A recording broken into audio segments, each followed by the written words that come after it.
What's up, guys? Brian J's Nerd Talk, and I predicted Terence Crawford would win by TKO. I thought he was going to win by TKO in round 11. Instead, he won in round 9. And Terence Crawford proved me wrong. I thought this was going to be a close competitive fight. Could have gone either way. But Crawford proved me wrong. He completely separates himself. And he beat the shit out of Errol Spence Jr. He beat the dog piss out of him. And I want to shout out to my friend Nelson Ortiz. Nelson Ortiz, he proved me wrong. He was right. He was right in his prediction. He was one of the few people who I talked to on Facebook and Facebook Messenger.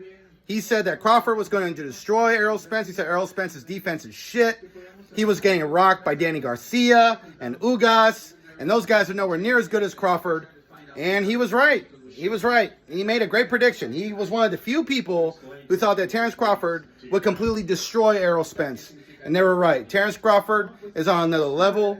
I picked Crawford, but he proved me wrong and how dominant he would be. And Terence Crawford, he's number 1 pound for pound. Shout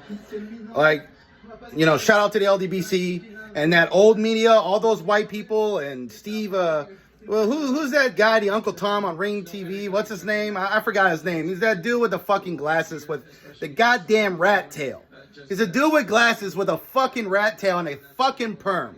That guy's the biggest Uncle Tom fucking ever. Terence Crawford is number 1 pound for pound. And Steve Kim is a fucking joke. If Steve Kim puts Inouye number 1 pound for pound, he's just doing it because he's Asian and he's Asian. That's just him being biased. That's just him being racially biased, accusing us of being racially biased. So Ring Magazine better have Terence Crawford number 1 pound for pound.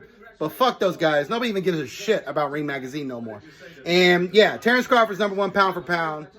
He's the best welterweight in the world right now. Undisputed. No questions asked. He just did something Floyd Mayweather never did. And yeah, man. And Spence wants the rematch at 154. It ain't going to be much different. So there you go. Anyways, shout out to Nelson Ortiz. He predicted it. He got it right. Terence Crawford was too great for Errol Spence, and he completely destroyed him and fucked him up. And shout out to the LDBC. Shout out to 78 Sports TV and Blood Boxing. And Blood Boxing also thought that Crawford would destroy Spence. So, yeah. Good for Blood Boxing. So, yeah. If you're on Facebook, follow Nelson Ortiz. His prediction's on point. And this is Brian J's Nerd Talk. Talk to y'all later.